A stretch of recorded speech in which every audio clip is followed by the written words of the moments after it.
एकाकीपणा विकत घेणे आहे. ही कथा ऐकूया. लेखिका ज्योती मिलिंद, पंढरपूर. अभिवाचन दत्ता सरदेशमुख. एकाकीपणा विकत घेणे आहे.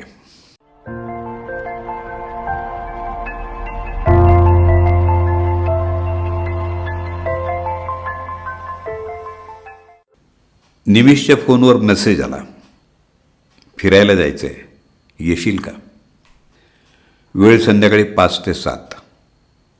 त्यानं चटकन येस असा रिप्लाय केला. त्यानं पत्ता पाठवला. त्यानं वॉकिंगच्या स्माइली टाकल्या.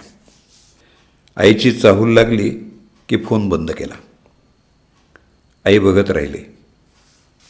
काही विचारावं असं वाटलं, पण निमिषचा मूड जाईल म्हणून गप्प बसली.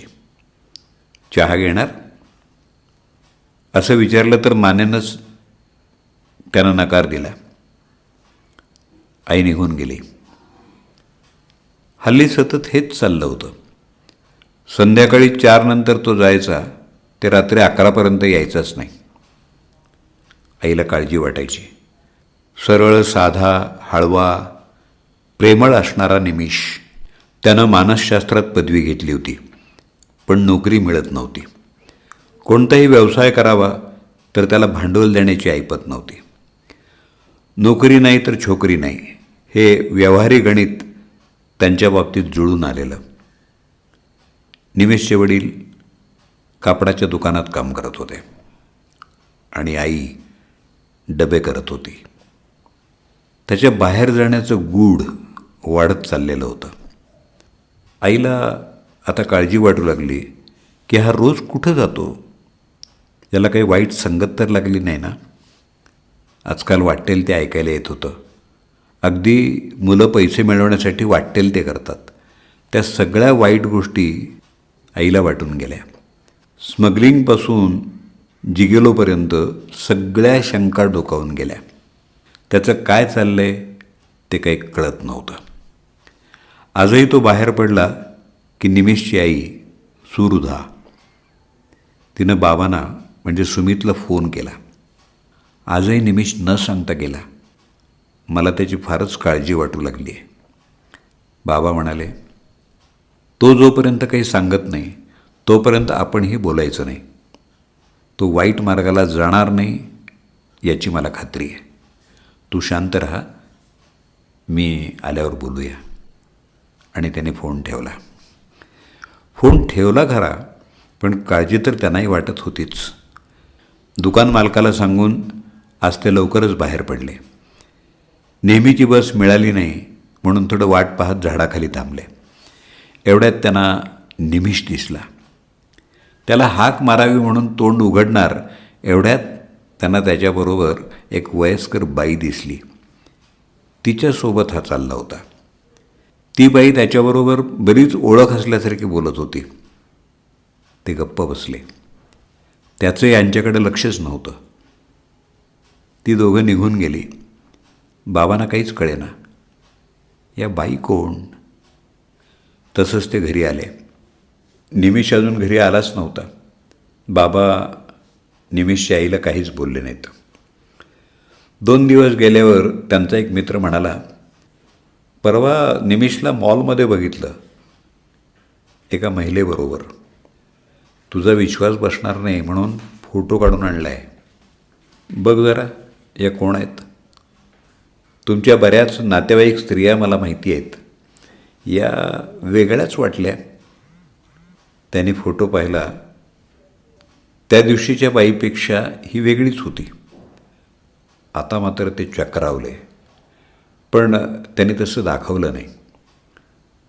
त्या मित्राला म्हणाले, हो, या तुला माहिती नाहीत, निमेषच्या आईकडच्या आहेत. घरी गेल्यावर पत्नीशी बोलायचं त्यांनी ठरवलं. घरी आल्यावर सुरुधाला ते म्हणाले, मला तुझ्याशी बोलायचं आहे. तर तीच म्हणाली, आधी मला बोलू द्या. आज माझी मावशी नाटकाला गेली होती. तिथं तिला निमेष VIP रांगेत बसलेला दिसला. यानं तिला ओळख दिली नाही. जाताना मोठ्या गाडीतनं निघून गेला. तिनं ते बघितलं. एवढी मोठी गाडी घेतली, आम्हाला बोलली नाहीस असं म्हणून माझ्यावरती रागावली आणि तिनं फोन बंद केला. आता मात्र हद्द झाली. हा काय करतो ते आज कळलंच पाहिजे आपल्याला. एवढ्यात बाबांचा फोन वाजला. मालकांचा होता. दुकान मालकांनी त्यांच्या घरी अर्जंट पत्नीसह यांना बोलवलं होतं. बाबा म्हणाले, आधी जाऊन येऊ मग बोलू. मालकाच्या घरी मोठी पार्टी सुरू होती. सर्वांना आमंत्रण दिलं होतं. हे जोडपं विश्वासू असल्यामुळं त्यांनी घरात देखरेखीसाठी यांना बोलवलं होतं. मालकांच्या वडिलांचा सहस्त्रचंद्र दर्शन सोहळा होता. सगळी तयारी झाली होती. आता त्यांची एंट्री होणार म्हणून सगळे त्यांच्यावर फुलं टाकायला उभे राहिले होते. शानदार गाडी दाराशी आली. त्यातून उतरला तो निमिष. त्यांना आजोबांना धरून उतरवलं. सुमित आणि सुरधा त्याला तिथं बघून चमकलेच, काहीच बोलले नाहीत. सोहळा पार पडला. सगळे घरी जाण्यासाठी निघाले. निमिषला आजोबा म्हणाले, निमिष तू आपल्या गाडीनं जा, रात्र झाली आहे. त्यानं आईबाबांना जाताना पाहिलं आणि त्यांना थांबवलं. गाडीतून जाऊ म्हणाला. सुमितला वाटलं, यांना मालकांच्या वडिलांच्या केअरटेकरची नोकरी तर पत्करली नाही ना. त्यांचा स्वाभिमान दुखावला होता. पण आजोबांनी निमिषचं कौतुक करायला सुरुवात केली. ते म्हणाले, तू फार भाग्यवान आहेस. हा तुझा मुलगा आमच्यासारख्या वृद्ध एकाकी लोकांचा आधार बनला आहे. सुमितला कळेना हे काय बोलतायत ते.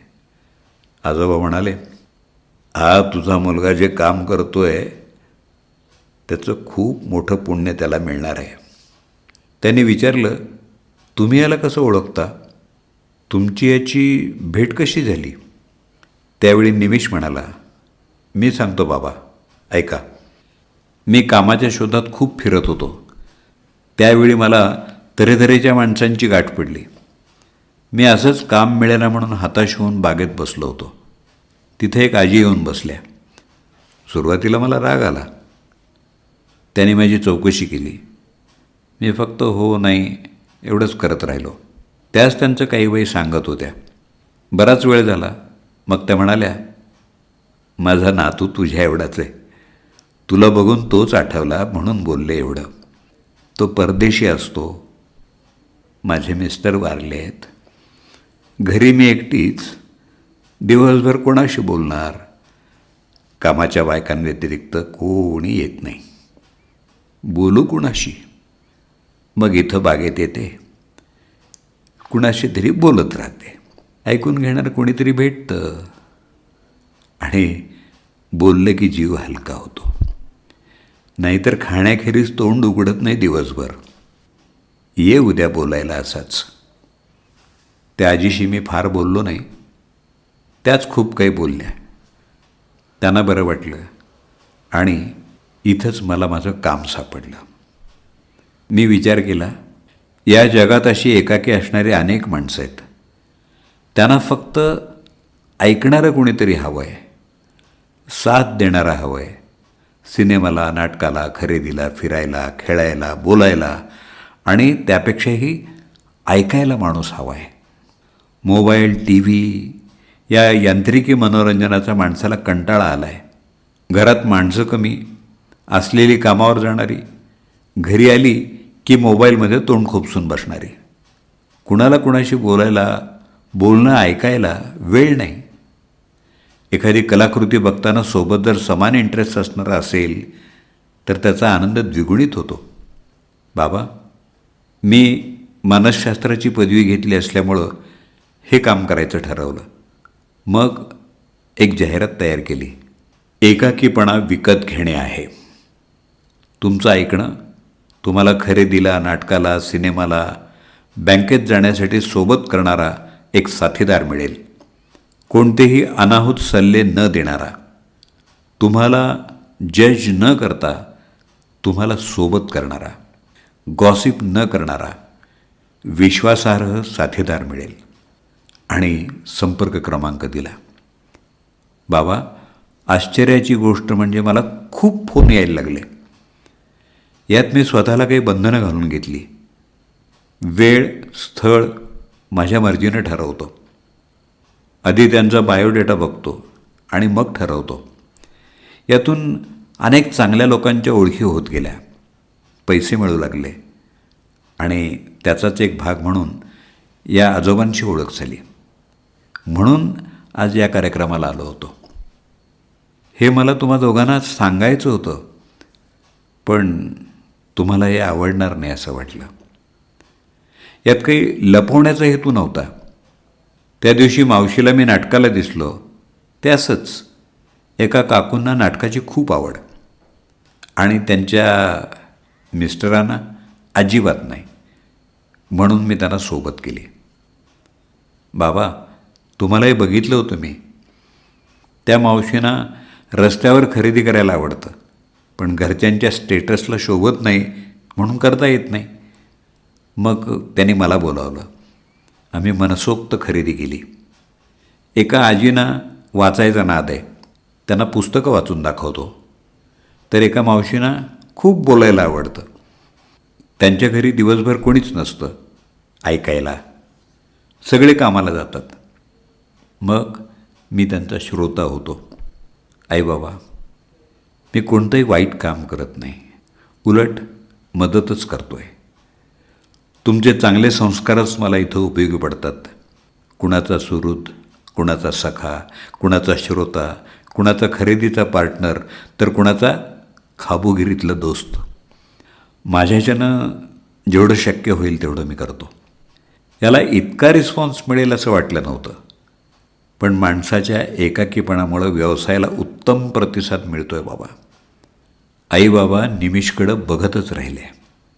नव्या युगातल्या या नव्या व्यवसायाचं कौतुक करावं का माणूस सगळ्यात असून एकटा पडला याची खंत वाटावी, या द्विधा मनस्थितीत आई बाबा घरी परतले.